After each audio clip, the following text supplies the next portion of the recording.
Good morning, welcome back to Breakfast Television. Dr. Sean Shapiro, chiropractor with ChiroCare Health Center, joining us. We were looking earlier about my kid's backpack. We're talking about how to pick the right backpack, how to pack the right backpack. Now we want to make sure that they're putting it on their back properly so they don't get hurt. Yeah, I mean, there's 4 sort of cardinal rules I usually tell people, and I've often discussed that my wife is a grade 1 elementary school teacher, so she actually has lots of tips. One thing is a lot of people have sort of switched to some rolling backpacks. Yeah, but the thing is that people should be aware that some schools don't even allow them anymore. They don't fit in a standard locker. My son's school, for instance, has banned them. And also, they start off quite a bit heavier, which we're going to get to in a moment, because weight is a big issue. Okay. The first thing is to choose right. So the first thing is I want people to start thinking about being size appropriate. This is my daughter Mia's first backpack.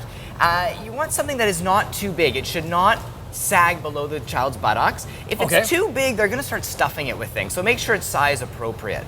You also want to make sure if you can invest in something good, it'll last you more than just, a couple of weeks. Often if you buy something very, very inexpensive, it falls apart. Now there's all sorts of different budgets. So quickly, let's just go over some of the highlights. This is a good pack right here. Things to look for are padded shoulder straps, a padded back if possible. This one even has a cutout for the spine, which is, a bit of a luxury. The other thing it has is something called compression straps. And as we're getting older, if you're in high school or going ahead and buying a pack for your kid, if you look for compression straps, it will bring the load closer to your body. Okay, so let me see up here, we can clip that and make it tighter. Exactly, and it brings the load closer, and there's ones on the side as well. Other really nice features, if you can afford it or if you see it, are sternum straps, which are straps that connect the two together here. That takes the load onto both shoulders, and as well the waist strap, which makes a big difference. So we've chosen our backpack. We've got something that's size appropriate. It's got all the padding in the right places. Some of these extra straps are always a bonus. Now we want to pack it right, and this is crucial. 15%, that's a big number, right? That is the most important number when it comes to backpacks. And parents should monitor their kids' backpacks once in a while. So the 15% is of my child's weight? Of your child's weight, exactly. So imagine you have an 80-pound child that's only 12 pounds. My son, Jonah, he's 50 pounds. So it's only about 7.5 pounds when you come to think of it. It's not much homework. No, it's not much homework, and we can take it up with the teachers, but you put into lunch with a thermos, you put in a couple of things. Every so often, you just want to monitor what your kids are taking. They don't need to take their Winnipeg Jets puck collection to school, right? For show and tell all the time. So you've got something that's you've chosen right, you've packed it right. When you're packing it, try and tell people, especially now that people are taking laptops or tablets, pack the heavier things closer to the body.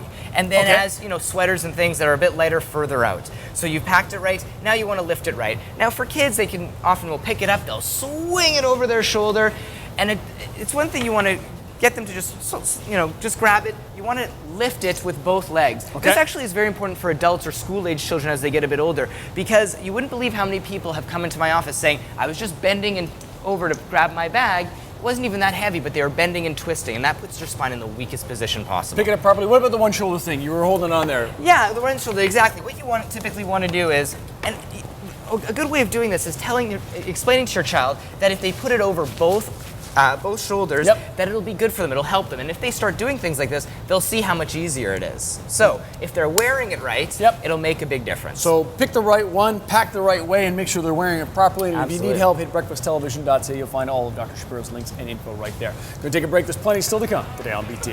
I like this one.